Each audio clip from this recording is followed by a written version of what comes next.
Bismillahirrahmanirrahim. Assalamualaikum warahmatullahi wabarakatuh. Alhamdulillah. Alhamdulillahilladzi anzala as-sakinah fi qulubil mu'minin. Wa asyhadu an la ilaha illallah wahdahu la syarika lah. Iyyahu na'budu wa iyyahu nasta'in. Wa asyhadu anna Muhammadan 'abduhu wa rasuluh. المبعوث رحمة للعالمين. قال الله تعالى في القرآن العزيز: أعوذ بالله من الشيطان الرجيم. يا أيها الذين آمنوا اتقوا الله حق تقاته ولا تموتن إلا وأنتم مسلمون. وقال رسول الله صلى الله عليه وسلم: من يرد الله به خيرا يفقهه في الدين. Ikhwatal iman rahmatullah. Allah Subhanahu wa taala berfirman di dalam surat Asy-Syams ayat ke-9 sampai 10. A'udzu billahi minasyaitonir rajim. Qad aflaha man zakkaha wa qad khaba man dassaha. Allah SWT menyatakan, sungguh beruntunglah orang-orang yang senantiasa mensucikan dirinya, dan wa qad khaba man dassaha, dan sungguh merugilah orang-orang selalu mengotori dirinya, mengotori jiwanya, mengotori hatinya. Ikhwatal iman, ayat yang mulia ini menunjukkan bahwa sukses sejati bukan berada dalam harta atau kedudukan seseorang, akan tetapi keberhasilan yang hakiki kata Allah SWT ketika bisa hati terjaga di segala kotoran. Oleh itu Allah SWT mengutus nabinya yang mulia, Nabi kita Muhammad sallallahu alaihi wasallam,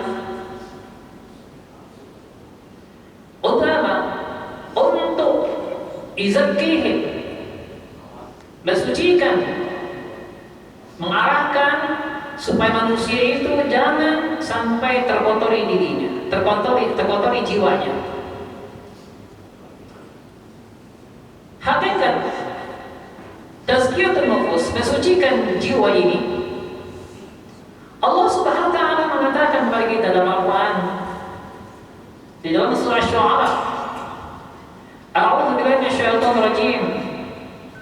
Yauma la yanfa'u malun wala banun. Pada hari itu tidak ada lagi bermanfaat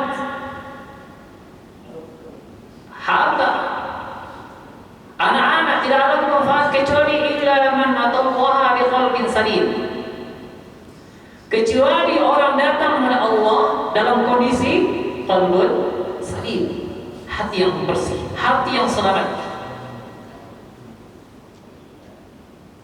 Ada sebuah kisah Ibrahim bin Adham rahimahullah pernah ditanya, mengapa doa kami jangan dikabulkan? Sudah lama kami berdoa tapi jangan dikabulkan doa-doa kami. Maka beliau menjawab, karena hati kalian mati dengan 10 perkara. Di antaranya kalian kenal Allah, tapi kalian tidak tunaikan hak Allah SWT. Kalian membaca Al-Quran, tapi tidak mampu untuk mengamalkan Al-Quran itu. Kalian mengaku cinta Rasulullah SAW, tapi mengabaikan, meninggalkan, bahkan mencemoohkan sunnah Nabi, sunnahnya. Ini menunjukkan tazkiyatun nufus bukan teori, tetapi apa? Amaliyah, pengamalan. Lalu apa urgensi tazkiyatun nufus itu dalam kehidupan kita? Makanya Rasulullah SAW diutus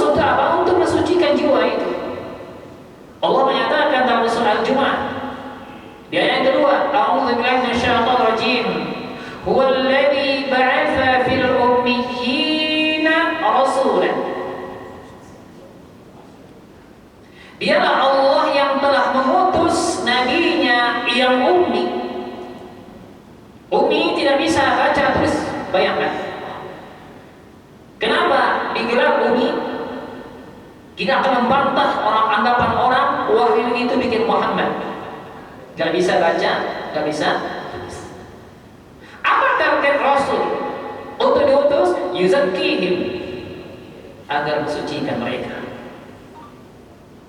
Seorang sahabat yang bernama Abdullah bin Rawahah radhiyallahu anhu berkata kepada Nabi SAW, "Ya Rasulullah, duduklah bersama kami. Mari kita beriman sejenak. Perbaiki keimanan kami ya Rasulullah." Maksudnya apa? Mereka ingin membersihkan hati dengan apa? Dengan zikir, dengan iman, diberikan cahaya, diberikan tausiah. Ya. Makanya ini ketika kita ngumpul hanya sebentar ini, halaqah ilmu seperti ini adalah dalam rangka apa? Tazkiyatun nufus. Ini menunjukkan ya ikhwatul iman, para sahabat sangat serius menjaga hati agar tetap dalam kondisi hidup dalam keimanan, supaya terus iman hidup. Ya, dipupuk terus keimanannya. Makanya para sahabat tidak henti-hentinya menerima ilmu dari Rasulullah SAW. Dari sekian sahabat, ada seorang sahabat yang paling banyak meriwayatkan hadis dari Rasulullah SAW. Dialah Abu Hurairah radhiyallahu anhu. Ikhwanullah, ketika dalam tazkiyatun nufus ini, tentu kita menghadapi rintangan, ya, tidak selalu. Makanya para ulama itu menjelaskan kepada kita, hati itu dalam kitab Ibnu Qayyim, beliau bagi hati itu kepada 3. Yang pertama, qalbun sahih, atau istilah qalbun salim. Itulah hatinya orang-orang yang beriman. Yang kedua, qalbun marid, hati yang dalam kondisi sakit. Fi qulubihim maradun fazadahullahu marada. Itulah hatinya orang yang terombang-ambing dalam kemaksiatan. Ya. Dan ada lagi qalbun mayyit, hati yang mati. Makanya Allah mengatakan hatinya orang kafir, khatamallahu ala qulubihim. Allah tutup. Gak bisa menerima kebenaran.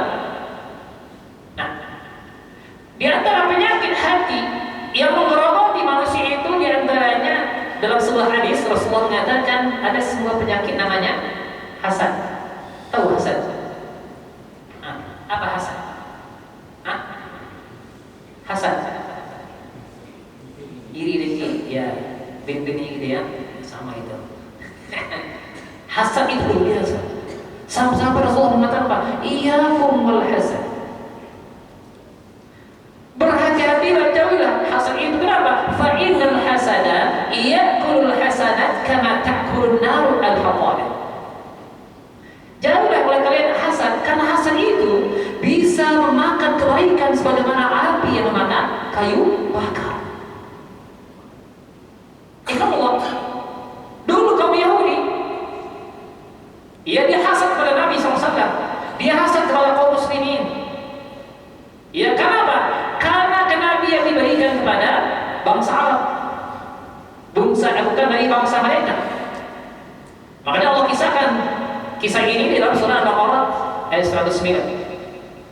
Hasad membuat mereka kafir, padahal orang Yahudi kenal dengan kebenaran.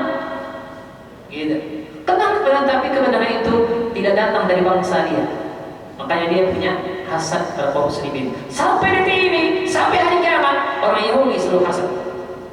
Makanya Allah umumkan Al-Quran di dalam surah Al-Baqarah ayat 120, Allah mengatakan, "Walan tardu 'anka al-yahudu walan nasara hatta tattabi'a millatahum."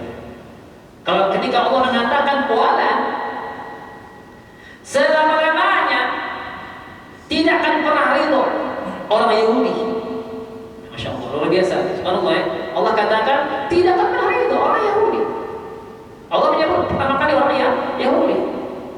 Begitu juga dalam selanjutnya orang Nasara. kaum muslimin ikut milah mereka.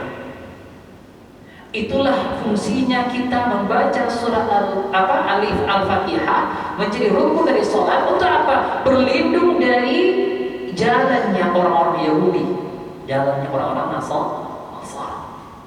Mana ayatnya? Ihdinas siratal mustaqim, siratal ladzina an'amta 'alaihim ghairil maghdubi 'alaihim waladdallin. Makanya Allah, ketika Allah kisahkan kaum Yahudi ini, maka hati yang kotor itu bisa menutupi pintu hidayah. Lalu bagaimana kiatnya kita ini supaya suci, ya, menjadi orang-orang yang beruntung, selalu mensucikan diri kita. Nah, para ulama menjelaskan kepada kita ada beberapa hal, minimal 4. Yang pertama, hendaklah kita jaga tauhid dan ikhlas. Allah Subhanahu wa taala berfirman dalam Quran, "Wa ma umiru illa liya'budullaha mukhlishina lahuddin."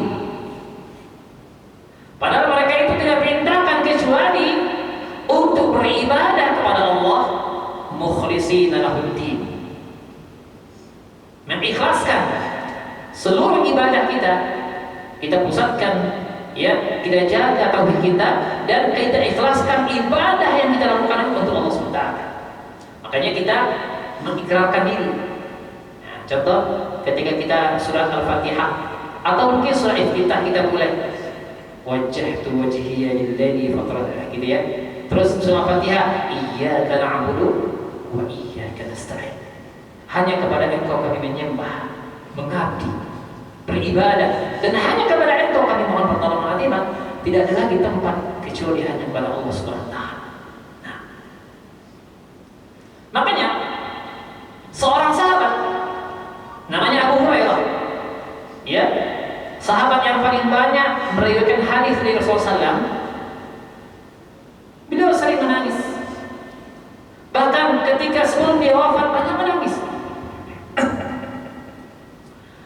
Saat menangis saat membaca hadis tentang bagaimana 3 orang pertama yang diadili oleh Allah pada hari kiamat, dan 3 orang ini menjadi kobaran menghidupnya api neraka. Dibacakan hadis itu, nangisnya. Orang yang 3 orang ini luar biasa. Seorang mujahid, orang berperang dengan Allah Ta'ala. Ini amalan luar biasa, agung. Orang alim, seorang ulama besar, ahli Quran, luar biasa. Terus orang dermawan, ini seharusnya ini luar biasa amalnya. Kalau mujahid, pahalanya besar. Seorang alim yang mengajak umat, menunjukkan umat dari kegelapan menuju terang-terang. Ya, seorang dermawan yang betul-betul mengorbankan, menginfakkan, mengelancarkan hartanya untuk Ta'ala siang dan malam, luar biasa. Ya, kita lihat contoh bagaimana para sahabat Abu Bakar, Uthman, ya, bagaimana Umar Khattab, Abdullah bin Auf, mereka orang-orang milioner, tapi masya Allah luar biasa hartanya betul-betul digunakan di dalam SWT. Tapi sahabat Abu Hurairah ternyata dia termasuk Ahlussunnah. Ahlussunnah itu orang yang hidupnya di emperan masjid. Ya. Nah, di sini ada Ahlussunnah. Enggak ada, hidup di emperan masjid. Kalau anak di ya hidupnya di masjid tapi bukan di emperan. Ini sahabatnya Ahlussunnah di emperan masjid, orang fakir miskin. Tapi masya Allah berikan luar biasa kecerdasan menerima semua rekaman, ya, ucapan Rasulullah SAW itu semua direkam. Jadi kalau ada kekeliruan, laporkan Abu Hurairah. Nah, Abu Hurairah ketika Rasulullah menyampaikan 3 golongan orang-orang yang diadili pada hari kiamat dimasukkan ke neraka, bukan orang maksiat, orang apa? Orang yang besar, orang yang luar biasa ibadahnya, mujahid, alim, dan dermawan. Kira-kira amal ini besar nggak? Besar. gara-gara semua amanah tertolak. Apa sebabnya? Nggak ikhlas. Yang satu mujahid dibilang seorang pemberani, jagoan, ya. Kalau seorang alim dibilang orang qari, wah ketahuan dia begini. Terus orang dermawan dibilang dia begini orangnya, wah diperlihatkan. Dan niatnya, ya melenceng karena mengharapkan pujian dunia, mengharapkan dunia. Maka berarti apa? Ikhlas. Tauhid dan ikhlas ini merupakan fondasi tazkiyatun nufus. Yang kedua, supaya kita terus dibersihkan, ya, diri kita, jiwa kita ini dari segala macam kotoran, hendaknya kita bersihkan dengan apa? Taubat dan istighfar. Taubat dan istighfar sudah pakai. Taubat kembali, istighfar mohon ampun. Ya, taubat itu kembali kalau udah jalan kesasar, jangan lama-lama kesasar, balik lagi. Terus minta ampun. Ini ciri khas orang bertakwa. Makanya Allah ingatkan kepada kita dalam Quran surah Tahrim. Allah memanggil orang beriman, ya ayyuhalladzina amanu. Ya ayyuhalladzina amanu tubu ilallahi taubatan nasuha. Wahai orang beriman, bertaubatlah kalian kepada Allah dengan taubat nasuh. Taubat yang murni, taubat yang betul-betul keikhlasannya luar biasa. Ya. Seperti itu. Makanya ya, bagaimana kisah Rasulullah pernah mengisahkan umat terdahulu yang kemaksiatan yang luar biasa. Dia berhasil, pemuda ini membunuh 99 orang. Ya. Berapa? 99. Ada yang pernah berhasil membunuh 99 orang di sini? Ada yang pernah membunuh orang? Hah? Ini Rasulullah sengaja memberikan kisah umat terdahulu untuk apa, jadi pelajaran kita. 99. Nah, pemuda ini punya bertaubat. Lalu dia menemui seorang rahib. Dia mengatakan, wahai rahib, saya membunuh 99. Adakah pintu untuk supaya diterima? Artinya dosa saya ini bagaimana caranya? Ada nggak pintu untuk saya bertaubat? Kata rahib, nggak ada. Akhirnya apa? Digenapi jadi 100. Akhirnya dapat dalam berikutnya baru ketemu seorang alim. Ya, makanya seorang alim adalah menghibur dirinya. Ternyata Allah sebejat apapun manusia di muka bumi ini, Allah tetap menerima taubat selama dia taubatnya nasuha. Masya Allah. Berarti apa? Taubat tulus itu adalah pembersih jiwa paling agung. Makanya wajar dalam sebuah hadis kata Rasulullah SAW, orang yang bertaubat seperti orang yang punya dosa. Ini pintu yang jangan sampai kita putus asa. Ada orang yang sudah buntu jalannya, dia udah putus asa karena utang banyak, dosa banyak, begini, akhirnya dia jalur pintas, akhirnya bunuh diri. Jangan lakukan itu. Allah Subhanahu wa Ta'ala telah menghibur hamba-Nya. Dalam Al-Quran contohnya, ya, kata Allah Subhanahu wa Ta'ala, la taqnatu ya ibadiyalladzina asrafu ala anfusihim. Katakan Muhammad kepada hamba-hambaku yang melampaui batas, la taqnatu min rahmatillah. Jangan engkau putus asa dari rahmat Allah. Innallaha yaghfiru dzunuba jami'a. Sesungguhnya Allah akan mengampuni dosa seluruhnya kalau dia betul-betul bertobat. Bahkan dalam hadis kursi Allah mengatakan, wahai hamba, kalau engkau punya dosa sebanyak siapa seluruh langit dan bumi, lalu datang engkau kepada aku untuk bertaubat tanpa berbuat syirik, aku akan berikan ampunan seluruh itu pula. Artinya apa? Allah dengan rahmatnya, Allah murkanya bisa terkalahkan dengan rahmatnya. Ya, artinya apa? Luar biasa. Nah, ini cara yang kedua yang Allah dan Rasul perintahkan kita. Cara yang ketiga dengan apa? Dengan zikir. Dan banyak bergelut dengan Al-Quran, berinteraksi dengan Al-Quran. Banyak orang mengira, ya, nggak baca, kalau baca Quran itu nggak mensucikan. Biasa. Coba kita baca dalam Al-Quran. Allah mengatakan, "Ala bi dzikrillah tatma'innul qulub." Kata Allah SWT, ketahuilah, dengan berzikir SWT hati kalian akan menjadi tenang. Al-Quran merupakan zikir terbaik. Iya, kenapa? Karena Al-Quran itu kalamullah. Ketika orang membaca Al-Quran berarti dia berkomunikasi dengan Allah SWT, berkata-kata dengan Allah SWT. Ini zikir. Makanya wajar orang-orang yang berinteraksi dengan Al-Quran adalah orang-orang yang hebat. Ya. Makanya ketika ada masalah apapun, ya, hati lagi gundah, lagi futur, lagi sakit, ya, apapun penyakit Anda, obati dengan Al-Quran. Kata Allah, Pak, wa nunazzilu minal Qur'ani ma huwa shifaa'un wa rahmatun lil mu'minin. Quran itu kami turunkan kepada kalian untuk apa? Syifa, rahmah, syifa dan rahmat bagi orang-orang yang beriman. Hanya bagi orang beriman lah saja yang mampu menjadikan Al-Quran itu sebagai apa? Obat. Makanya kalau sakit kepala, ingat apa? Kalau sakit kepala, gigi yang kebanyakan langsung ingat apa? Obatnya. Obatnya apa? Sakit kepala, Panadol. Ya. Usahakan ambil Quran, praktekkan. Coba berobat dengan Quran. Luar biasa. Allah udah bilang seperti itu. Makanya coba kita lihat kisah. Ada seorang sahabat namanya Al-Qamah radhiyallahu. Sulit mengucapkan kalimat tauhid menjelang wafatnya karena durhaka pada ibunya.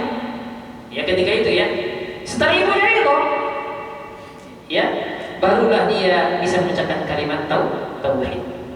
Ya, ini zikir diamalkan matiannya kalimat tauhid. Ya, dalam meninggal dan beri husnul khotimah. Berarti apa ini indikator bahwa zikir dan doa orang tua ini merupakan penyucian hati terbaik. Baik, yang keempat adalah dengan mujahadah, bersungguh-sungguh dan muraqabah, selalu berada dari pantauan Allah SWT. Ingat, semua gerak-gerik kita itu semuanya Allah sudah nggak perlu CCTV lagi sebenarnya.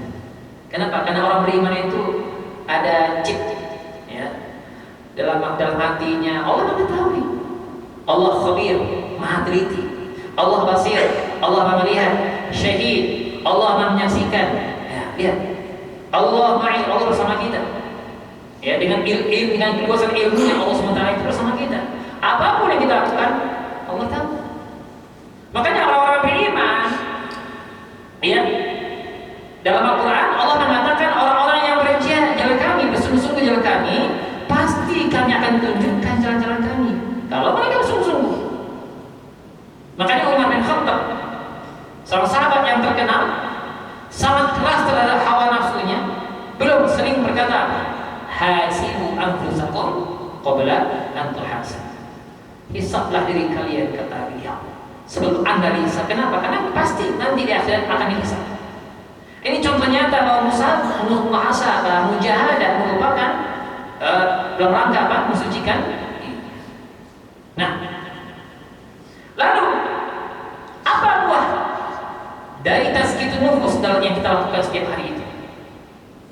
Minimal ketika Allah SWT takdirkan kita mempunyai jiwa yang tenang, minimal nanti ada panggilan, ya ayyatuhan nasul mutmainnah, wahai jiwa yang tenang, irji'i ila rabbiki radiyatan mardiyah, kembalilah kepada Rabbmu, ia dalam kondisi ridho dan teridhoi.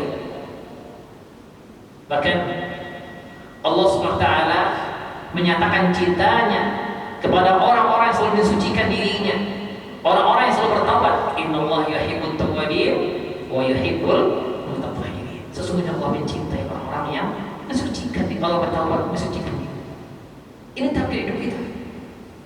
Makanya Imam Malik pernah berkata tentang gurunya Imam Ibnu Qasim. Apa kata beliau? Aku duduk bersamanya selama 20 tahun. 2 tahun aku ambil ilmunya, 18 tahun aku belajar adab dan akhlaknya. Allah Akbar. Lihat, ilmu tanpa tazkiyah tidak sempurna. Makanya ini penting. Ketika seseorang ia target dalam ibadah yang dilakukan itu dalam tazkiyatun nufus, ya, insya Allah dia akan berada dalam posisi ketenangan. Ya. Makanya sebetulnya kata Rasulullah SAW, seorang mujahid sejati itu kata beliau apa? Menjahada nafsahu fi ta'atillah. Ini mujahid yang sejati itu bukan hanya bisa lihai bertempur di badan pertempuran, tetapi seorang mujahid yang sejati itu kata Rasulullah, menjahada nafsahu fi ta'atillah. Orang yang berjihad melawan hawa nafsunya dalam ketaatan kepada Allah SWT. Contoh, Allah berikan kepada kita nikmat masa muda. Ya, ini yang muda-muda tunjuk tangannya. Kita masih muda ya, kayaknya. Masih muda Pak? Muda semua ya. Kalau muda-muda anak-anak ada yang masa muda. Sebetulnya masa muda itu adalah peluang emas. Ya, dalam sebuah hadis kata Rasulullah, pada hari kiamat, ya, tidak ada namun kecuali Allah, ya, diberikan salah satunya adalah pemuda yang menghabiskan masa mudanya untuk taat Allah SWT. Masa muda itu kata para ulama itu habis maksimal itu sampai 40 tahun. Kalau sudah 40 tahun sudah masih puncak. Enggak ada kalau udah puncak atau di atas, ini siap-siap turun. Masya Allah ya. Makanya Rasulullah itu diangkat jadi Rasul usia berapa? 40 tahun, masa puncak. Makanya kalau ini masih muda nih. Usia berapa lagi? 20. Wah, Masya Allah. Separuh lagi nih. Ya, separuh lagi. Ya. Kalau perbandingan para ulama seperti itu ya. Jadi 20 tahun lagi antum berakhir masa muda. Nah, berarti ada space garansi dari Rasulullah SAW bahwa kalau anda masa mudanya digunakan untuk taat, insya Allah bahagia. Gitu. Lalu bagaimana yang masa tua, yang udah tua? Ada poin berikutnya. Rasulullah mengatakan, rajulun qalbun mu'allaqun fil masajid. Orang yang mengikatkan hatinya ke masjid.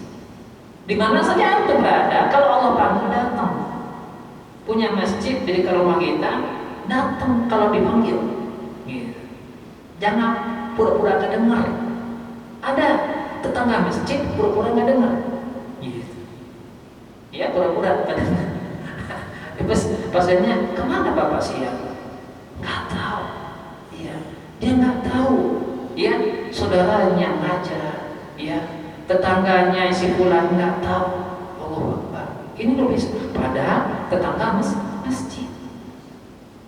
Makanya kalau orang seperti ini dipastikan tanda tanya, ini muslim atau enggak nih, kan gitu. Kalau orang muslim ciri khasnya, ya, kalau orang beriman itu ciri khasnya masjid. Makanya para sahabat dahulu dia bersuzon kepada temannya kalau orang datang masjid terutama subuh, dicek subuh sama isya kalau nggak datang, dia sudah berburuk sangka sama temannya. Wah, dia penyakit munafik. Makanya baca Rasulullah mengatakan apa? Sholat yang paling berat bagi orang munafik adalah sholat subuh dan isya berjamaah di masjid. Makanya ini peluang bagi kita. Nah, kita saat ini seluruh ibadah yang kita telah lakukan adalah targetnya tazkiyatun nufus, mensucikan jiwa kita sehingga apa? Berhasil punya hati qalbun salim. Kalau orang punya qalbun salim, ciri khasnya nih. Kalau qalbun salim itu ya apa? Tanda-tandanya, masya Allah. Kalau kita bisa tandai, kalau terlewat ketaatan, dia nyesel. Contohnya nih, kebiasaan baca Quran di rumah. Satu hari one day one juz, kelewatan sehari. Aduh ya Allah, nyesel. Coba, nah gitu. Kelewatan orang yang qalbun salim itu kalau kelewatan dalam ketaatan dia terbiasa infak. Satu hari udah infak. Dia ada galau dia. dalamnya. Terlewatkan, apalagi qiyamul lailnya terlewatkan. Ini orang-orang punya qalbu salim. Kepekaannya tinggi luar biasa sama Allah SWT. Nah, terus ketika dia terlanjur berbuat dosa, dia segera menyesal dan segera bertobat. Ini qalbu salim begitu. Makanya ini target dari ibadah yang kita lakukan. Semoga Allah SWT karuniakan kepada kita hati qalbun salim, hati yang selamat. Semoga Allah SWT memberikan kepada kita qalbun salim ini sehingga kita bertemu Allah SWT dalam kondisi husnul khatimah, bahagia pada husnul khatimah itu. Ya, dengan panggilan jiwa yang tenang. Ya, makanya dalam Quran itu bahasanya nafsul mutmainnah, jiwa yang tenang dalam keimanan. Ya, ketika dia bermaksiat dia galau. Nah, ini goyah. Gitu. Makanya Allah berbahagia orang-orang dalam kondisi ketaatan dan isilah waktu-waktu kita, walaupun kita bekerja tetap lisan kita zikir Allah. Sesibuk apapun antum, ya, ini lisan ini gunain. Kenapa? Lisan ini untuk berzikir. Basah lisan kita itu dengan zikir. Maka dalam sebuah hadis kata Rasulullah SAW, dalam sebuah hadis dari sahabat Abu Hurairah, kalimatani, ada dua kalimat, khafifatani yang lisan, ringan diucap oleh lisan, tapi apa? Thaqilatani fil lisan, sangat berat timbangan para ahli di timbangan, tapi habibatani ila rahman, sangat dicintai SWT. Apa itu? Subhanallah wa bihamdi, subhanallahil azim. Nah, terakhir, ketika kita untuk menggapai tazkiyah nufus ini, yang qalbun salim ini, hendaklah kita memperbanyak doa. Doanya apa? Ya muqallibal qulub, tsabbit qalbi ala dinik. Ya musarrifal qulub, sarrif qalbi ila ta'atik. Mudah-mudahan manfaatnya. Subhanallah wa bihamdihi, asyhadu an la ilaha illa anta, astaghfiruka wa atubu ilaik. Assalamualaikum warahmatullahi wabarakatuh.